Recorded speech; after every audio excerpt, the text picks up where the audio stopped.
Salut à tous, je suis très content de vous retrouver pour un épisode spécial Coupe du Monde et c'est une journée historique. On se retrouve après un quart de finale historique de Coupe du Monde. Et qui puis-je présenter en premier, à part Bassim? Comment ça va, Bassim? Ça va super, Iyad. Tranquille? Ça va super, je suis très content de vous retrouver. Avant de parler du match... Du match... Je suis content de vous retrouver, hein, les mecs. Montre-nous ce que tu nous as emmené dans ta besace. Eh oui, eh oui. Voilà, ça y est, le Maroc Ça en... vient de là-bas. Ça vient du bled. Ça va, Joe? Tranquille? Ouais, écoute. On a beaucoup... Ah, je vois que... Ah, putain de merde! Énorme. C'était l'effet de scène. Magie, Premier soutien à Noël Le Graët. Magie, comment ça va? Ça va super. Bravo, Tranquille. bravo aux Marocains. Bravo. Ouais. Voilà. Et Tout ça à dire, bravo. le Maroc qui affrontera la France en demi-finale de Coupe du Monde, ce sera pour qui? Bon, Donc, on commence l'épisode. Non, félicitations Maroc. Énorme performance, plus grosse surprise je pense du tournoi parce que Ah oui, oui. Oui. parce que c'était pas forcément attendu. Tout le monde dit ouais ils sont. Bah, il pourrait y avoir qui d'autre? Non, mais en fait, l'histoire. De Il y a la l'histoire. Turquie en Et la Corée du 2002. Sud aussi, hein. Ouais. Ouais, mais la Corée, moi, je mets des bémols. Mais Alors, par Turquie. contre, Pourquoi Turquie, ils ont organisé Ouais, ils ça, ont- les ils arbitres. ont Moi aussi je mets des organisé. bémols ici, mais bon après. Mais sur la Turquie, la Turquie de la même année, 2002, j'avoue, énorme surprise. hein. Ouais. C'est sûr. Et un truc aussi, Croatie 2018. On n'en parle pas, mais Croatie Finale, 2018, finale. ils vont jusqu'en Non, mais finale. là, c'est Finale de la- Coupe la du Monde, Croatie. mais... J'en profite pour féliciter profites-en, vas-y. grandement et de façon spectaculaire Bassim Merci. pour cette prédiction extraordinaire d'une équipe africaine. C'est un exploit. En C'est Conjointement inédit. avec Magie. Première équipe africaine en demi-finale de Coupe du Monde. Ouais, gros, Non, on mais peut pas c'est contenter tout le monde. On commence tout de suite avec justement On va parler football. le ressenti du match à froid maintenant un petit peu, entre chaud et froid sur Ouais, ce non. Maroc-Portugal 1-0. Qu'est-ce que t'en as pensé?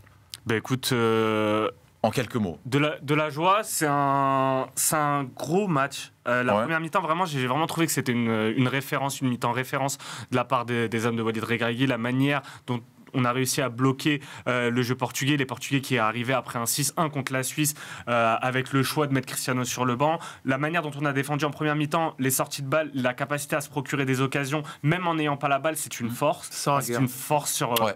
sans Aguerd, sans Mazraoui. Et là-dessus, franchement, très impressionné par la première mi-temps du Maroc. La deuxième, on a plus retrouvé la recette qui a fonctionné contre l'Espagne avec une petite variante, une défense à 5 et une capacité à défendre, de la solidarité, de la solidité, de la générosité aussi. Vraiment, cette équipe, franchement, elle me fait kiffer, cette équipe. Mais je dis, le Maroc a dominé la première mi-temps, a réussi à marquer. Pour toi, c'était mérité sur cette première mi-temps-là? C'était la meilleure première mi-temps du Maroc? Ouais, je pense Enfin, la meilleure mi-temps du Maroc? surtout la compétition, Ouais. surtout là en quart de finale. Ouais. Tu le fais en poule, c'est bien, tu vois, face à la Croatie, face à la Belgique. Là, en quart de finale, c'est quand même quelque chose. Et c'est pas une surprise non plus. Bah, Oh. non mais, Non, mais il va Tu pas le dire vois. ça, il va dire, ouais. non mais tu le vois C'est aussi. la conséquence de tout ce qui s'est passé. Voilà, c'est ça. Croatie, On Belgique, voit plus loin. lui. Espagne, maintenant le Portugal. Il peut On s'y différemment. attendait aussi. Ils sont sur leur lancée, les Marocains.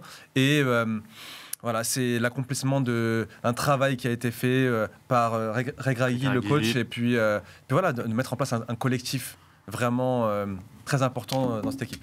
Ce match-là, toi, Joe, j'ai noté dans ce que Ouais. tu m'as envoyé, tu l'as trouvé beaucoup plus difficile que celui contre l'Espagne. Je Bah, en te fait, cite. contre l'Espagne, j'ai vu l'équipe d'Espagne. Pour moi, ils auraient pu jouer vraiment Oui. 10 heures Sans marquer, ouais. mais aucune occasion, mais rien. Ils ont même pas eu une occasion en fait. Ou ils ont eu un En quart prolongation d'occasion. sur le poteau, mais oui, Ouais. sur les 90 minutes. Et encore, il est hors jeu, ça rabâche. Mais bon, d'après Rodri, il méritait. Hein. D'après Rodri, Voilà. Après, Oui, d'après tous les Espagniels. Parce qu'ils ont fait 1000 passes. 1000 passes. 1000 passes. Donc ça Donc beaucoup plus dur que l'Espagne. Ouais, je pense quand même que si jamais, on en avait parlé avant la compète, mais si Santos met Bruno Fernandes dans l'axe et Bernardo Silva sur le côté, je pense déjà qu'il y a plus de cohérence parce que la frappe à l'entrée de la surface. En fait, pour battre ce Maroc-là, il faut mettre un peu plus de monde pour gêner Amrabat. Parce que si Amrabat se retrouve en 1 contre 1, le Amrabat dans ce moment, personne ne passe. Si tu as plusieurs joueurs dans cette zone-là, dont Bruno Fernandes qui a quand même une très grosse frappe à l'entrée de surface, je pense que ça peut quand même débloquer des situations. T'as transpiré, je suppose, malgré tout, au vu de le temps avançant dans le match. c'est qu'il y a du Covid aussi. C'est sûr. Mais est-ce que vous avez vraiment tremblé? Est-ce que le Maroc, tu trouves que le Maroc a vraiment tremblé? En fait, Moi, la force. je trouve pas au point de craquer. Ce que je trouve fort avec cette équipe, c'est une solidité que je n'ai jamais vue au Maroc. Et une inefficacité en face aussi. C'est une capacité, pour l'instant, tu n'as concédé qu'un seul but, c'est un CSC d'Aguerd contre le Canada. Mais sinon, contre la Croatie, contre la Belgique, contre l'Espagne et là contre le Portugal, oui, tu vas concéder quelques occasions, mais tu vas toujours minimiser la capacité de l'adversaire à se procurer des occasions.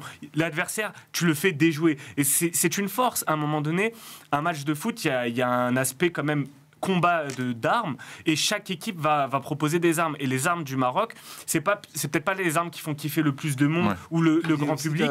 Et encore, je trouve que dans la solidarité, dans cette capacité à se battre comme des chiens, c'est assez incroyable de voir ça, et avec une qualité technique à certains instants. Ce que fait le match d'Ounaï, le match de Ziyech. On parle d'un mec comme Bouffal, un mec comme Ziyech, c'est des mecs, on s'attend pas à ce qu'ils fassent preuve de ce type de sacrifice. Hakimi, on l'a toujours critiqué au PSG en disant, on disait qu'il ne savait pas défendre. Exactement. Tu le vois, il ne monte quasiment pas et il bloque toujours son vis-à-vis. Léo est entré, il n'a servi à rien, par exemple. Non, mais en plus, tu as des profils ultra complémentaires.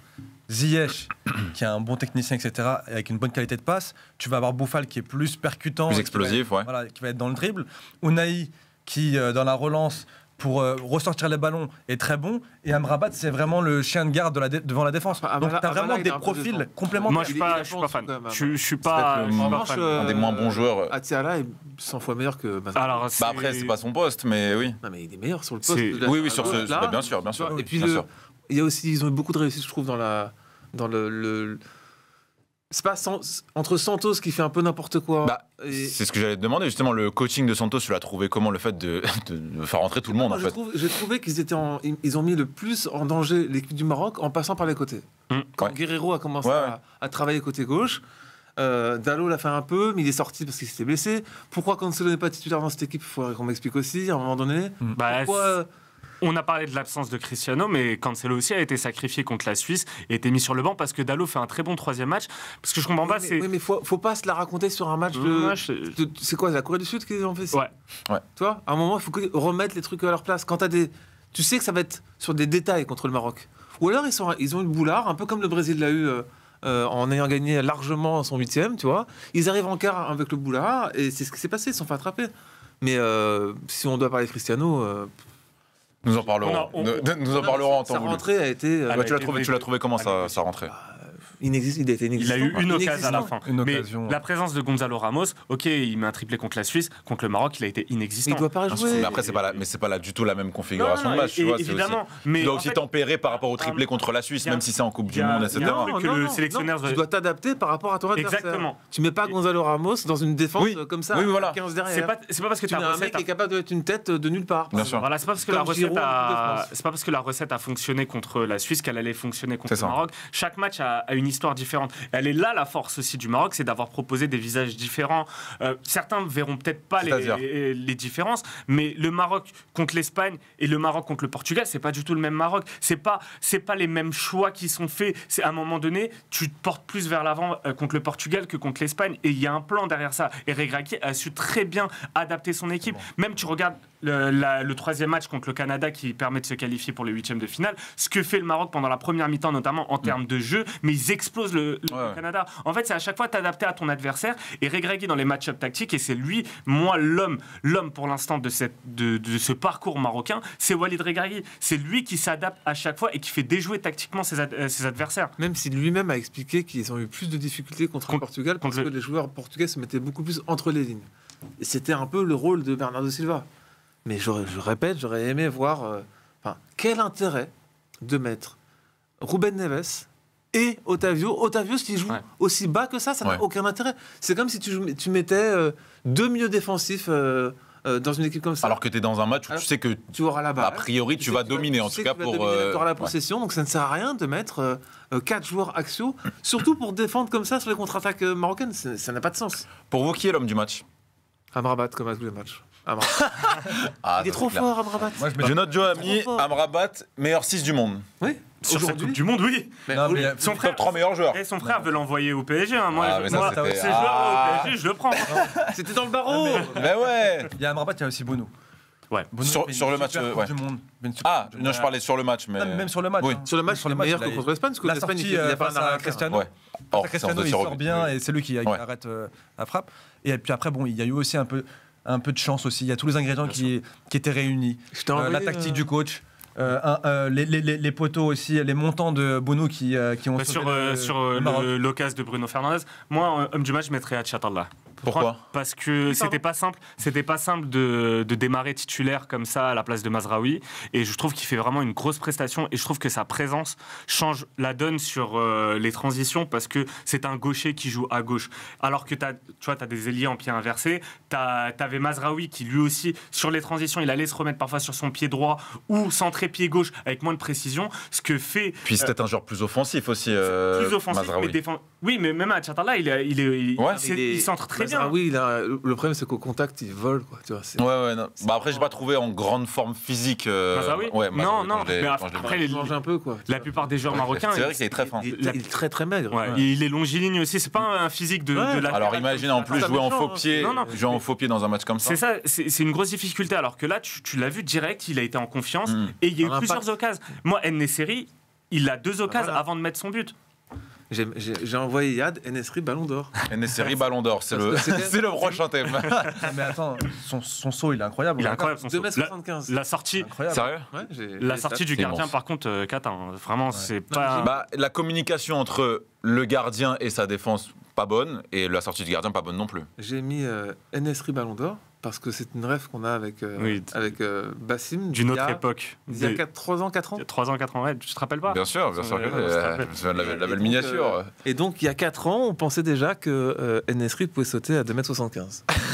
Et Regragui a fait un parallèle sympa avec, en le comparant un peu à Olivier Giroud. Et c'est vrai qu'il y a ce côté où il a été très critiqué sur le premier match En-Nesyri. Et là, ce but, bah, ça marque un truc. Sur le plan aérien, il doit juste retrouver encore un peu plus de justesse et vraiment ça deviendrait une grosse arme sur les contre-attaques, sur un centre direct sur En-Nesyri parce qu'il a une très bonne détente, il est grand, il peut vraiment prendre l'avantage Il fait les sur, efforts. sur Je les occasions. vais faire le gros beauf 2 secondes. Je vais dire, 2 secondes. quand on connaît l'histoire d'En-Nesyri. Quand Ah, on c'est connaît- tout Quand on connaît l'histoire de ce joueur, non, mais Ouais. il s'est blessé extrêmement gravement l'année dernière et il revient et c'est un mec qui a une grande réussite en Espagne et je trouve que c'est un joueur formidable. Voilà. Et pendant longtemps, il était titulaire à Ça veut- Séville. Hein. Après, là, il y a Rafa Mir qui lui a un peu pris la place. Il a un peu perdu en réussite. Et Lui, c'est tu vrai le que sa mets- lui, tu blessure. le mets à Arsenal à la place de Gabriel Jesus, attention. Attention, ça c'est une exclue. Ça va sortir. Grosse blessure pour Gabriel Jesus d'ailleurs. On est toujours très exigeant, évidemment, dans la zone et même vis-à-vis du Maroc, parce que. Moins Pourquoi ? Parce qu'on va quand même dire à chaque fois avec leurs. Ah ouais, mais on vise Avec plus haut. Le Maroc vise une qualif en finale enfin en tout cas après cette demi-finale contre la France qui se jouera mercredi 14 décembre. Dernière nouvelle. Exact. Exact. Qu'est-ce qu'on pourrait améliorer, Bassim ? Qu'est-ce que tu pourrais voir comme axe d'amélioration, Sur soit en les première ou en transitions, deuxième mi-temps, sur ce que tu as vu, sur les choix de coaching aussi ? Sur les choix de coaching, pas grand-chose, même si évidemment on dira Chedira ne doit pas jouer et tout, mais je pense qu'aussi que Regragui a un plan et quand il fait rentrer Chedira, c'est pas pour rien. Les choses que j'améliorerais, c'est certains choix qui sont faits en transition où parfois on cherche la passe qui casse la ligne directement, alors que si tu prends. Tu l'avais aussi contre le l'Espagne, ça. Oui, contre l'Espagne, je l'ai vu, et Le même ballon sur la est première trop vite mi-temps. rendu. Avec deux, Voilà, 2-3 en exactement. jeu. Et à un moment donné, il faut arriver à conserver encore un peu plus le ballon. Ok, t'as pas beaucoup le ballon, mais quand tu l'as, essaye d'en faire quelque chose parce que tu l'as vu sur une sortie de balle, sur un jeu à 2 entre Unai et Bouffal. Le but vient de là. Tu vois, tu crées le décalage parce que t'as des qualités techniques. Juste parfois, prends le temps un petit peu. C'est compliqué. Mais Bassim, bon, c'est quand, pas facile, évidemment. Quand tu fais beaucoup d'efforts pour Évidemment. défendre et tu vois, les milieux ils sont Ouais. vraiment sollicités. Bon, pour ressortir le ballon proprement et toujours trouver une personne qui est toute seule, c'est un peu. C'est pour ça que c'est pas compliqué. facile de gagner une Coupe du Monde. Mais aujourd'hui, Regragui, en tout cas, il est convaincu et il a réussi à convaincre 26 hommes qu'ils étaient capables d'aller remporter la Coupe du Monde. Est-ce qu'ils vont le faire ? Je sais pas. Je pense pas. Moi, Tu vois, j'ai été- comme ça, objectivement, je te dirais, je pense pas. Mais en tout cas, eux sont convaincus Ça de m'a le fait une faire. transition. Donc si tu y crois, bah, tu es obligé d'être exigeant à ce moment-là. Donc tu célèbres la victoire, tu es sur ton nuage, mais hop, tu dois te remettre en question et passer au match d'après et te préparer. Elle est là la force de ces hommes aussi, c'est après la qualif en phase finale, ils ne sont pas endormis, ils ont préparé la confrontation face à l'Espagne. Ensuite, Moi, j'ai beaucoup aimé la manière dont ils ont abordé le match face au Portugal. En vrai, ils l'ont abordé parfaitement. Ouais, je suis d'accord. Mais c'est surtout, moi j'ai été vraiment surpris par la puissance à la récupération de balles des Marocains, la façon dont ils ont de gicler vers l'avant, mais je trouve ça... Ouais. Et je pense que Et c'était préparé, enfin, ça faisait pas impro, quoi. ont été vraiment surpris de la puissance physique des Marocains. C'est-à-dire qu'après le match de l'Espagne... Ils sont beaucoup tombés, les Portugais. Tu te dis, comment ça va se passer physiquement pour le Maroc? Ils sont arrivés complètement chargés. Non, je rigole. Et elle est là. C'est impressionnant. Elle est là aussi la force de cette équipe. C'est que sur ce match, ton meilleur défenseur, c'est Aguerd. Tu ne l'as pas. Tu fais jouer El Yamik. El Yamik, directement, il prend la place. Et c'est là où tu comprends Il a été bon déjà en poule. El Yamik, il a souvent fait des rentrées. Mais c'est là où tu vois que la force aussi, c'est le système mis en place par Regragui. C'est que tout le monde peut prendre la place de tout le monde. Alors, j'espère qu'à un moment donné... Avec plus ou moins d'efficacité. Certains joueurs vont revenir. J'espère que Amrabat, c'est le seul que tu peux pas... Ouais. C'est vrai. C'est le seul.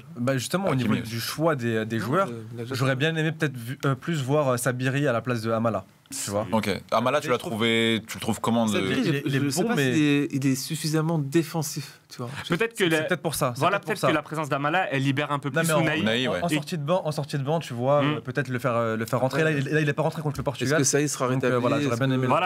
Le plus gros problème, c'est la plus grosse inquiétude, c'est ça. Mais maintenant, même pendant le match, tu perds ton capitaine, tu perds Saïs. Tu réussis à tenir la baraque. Tu fais rentrer Achraf Dari, un joueur de Brest, quoi, tu vois. C'est pas. Et qui est même pas bon avec Brest. Ça, c'est l'œil d'expert.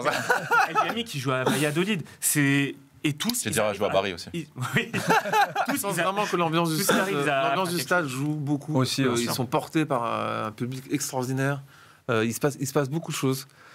Alors malheureusement, je pense que ça y est, c'est l'aventure va s'arrêter. Mais... Tu dis ça à chaque vidéo. Non, c'est pas vrai. Contre l'Espagne, j'ai vraiment insisté sur. Contre l'Espagne, c'est vrai. Non. Après, à la fin, t'as porté l'œil. Je n'ai pas eu depuis. Oui, c'est vrai. Voilà, donc, c'est vrai. Non, mais on se parle, Joe. Je connais ton avis sur la question. On termine sur cette vidéo? Enfin, on termine cette vidéo? Non, on continue, j'ai pas envie de lâcher. Non, mais simplement, big up à Walid Regragui. Vraiment, champion, il a remporté la Ligue des champions d'Afrique. Il arrive, lui-même le dit, il arrive un peu comme pompier de service après tout ce qui s'est passé autour de Vaïd et de Ziyech. Il prend la sélection à 3 mois de la compétition et il a réussi à créer un groupe, il a réussi à créer une... Comme quoi, les notions de collectif, ça veut pas rien dire, surtout quand tu vois au Portugal, sur ton match-up, l'accumulation d'individualité qui est en face de toi. Parallèle avec Didier Deschamps et sa capacité à créer un groupe. Mais moi, ce qui me fait plaisir aussi, c'est qu'aujourd'hui, cette victoire, elle a permis à l'Afrique d'avoir une place supplémentaire pour la prochaine Coupe du Monde. Il y aura donc 10 plus une équipe africaine pour la prochaine Coupe du Monde. Et tu peux créer un projet, préparer quelque chose. Et il y a de la marge encore pour avoir de meilleurs joueurs. Tu le vois parce que... Surtout dans les autres équipes. Mais même pour le Maroc. Parce que là on espère, on rêve de la gagner, on le fera peut-être pas, mais peut-être que sur la prochaine, on fera partie des favoris. Je sais pas ce qui peut se passer. C'est exactement ce que je souhaitais après le match de la Croatie. Et enfin, ils se décomplexent, qu'enfin ils assument leur statut. Mais ils ont rien à envier aux autres équipes au final, tu vois. À part, tu regardes la Croatie, ils ont et aussi des joueurs qui sont moins bons à certains postes, tu vois. Oui. Et ils ont fait finale de Coupe du Monde, et c'est un petit pays numériquement, voilà, et ils ont pas peur. Mais c'est vrai qu'au niveau des places africaines, ça c'est important parce que c'est compliqué de travailler sur des projets quand t'as que 5 équipes qui sont qualifiées à chaque fois en Coupe du Monde. Quand ton sélectionneur se fait virer direct parce qu'il ne s'est pas qualifié pour la Coupe du Monde, c'est bon, tu remets tout en question. Le coach a aussi parlé de la victoire en disant voilà, tout le monde veut s'accaparer un peu cette victoire-là, mais c'est vraiment la victoire du groupe. Super. Et c'est très belle phrase. Et vraiment, c'est un personnage très intéressant, Regragui, même si c'est pas du tout antipathique. Il a fait un parallèle. Bon client. Il a fait un petit parallèle avec Rocky Balboa. C'est vrai que cette équipe ressemble un peu à Rocky Balboa. Il y avait le ballon d'or du peuple. Cette équipe, c'est un peu l'équipe du peuple. Tout le monde a un peu envie de les aimer à travers le monde, par Joe. Mais ça, c'est important aussi de savoir créer ça autour d'une équipe. Une équipe que les gens ont envie d'aimer, sur lesquelles les gens ont envie de s'identifier. J'ai déclaré mon amour à cette équipe à la dernière vidéo, mais bon, c'est pas... Oui, mais en revanche, j'aimerais qu'on se projette un peu sur le match contre la France, parce que je pense vraiment que le match peut se jouer sur... On abordera sur une autre vidéo, Joe. Griezmann, Amrabat. Je pense qu'il va y avoir quelque chose C'est d'intéressant ça. dans les deux sens. Il y avait Walker Mbappé, là, c'est Moi, je Amrabat, verrais même Griezmann. Giroud sur Amrabat Au contre-pressing. Mais bref, on en Ouais, parlera. parce qu'Amrabat joue très bas aussi. Donc, Non, mais je pense Dites-nous aussi, en commentaire jusqu'où vous voyez le Maroc aller. dites-nous en commentaire ce que vous voyez voudrais sur ce France-Maroc, sur cette demi-finale de mercredi. Et puis, mettez dans les Moi, je les vois commentaires des drapeaux marocains. On soutient l'Afrique. Première demi-finale de Coupe du Monde pour un pays africain. C'est historique, c'est légendaire. Abonnez-vous, on est bientôt à 2000 et on se retrouve très vite. Ciao.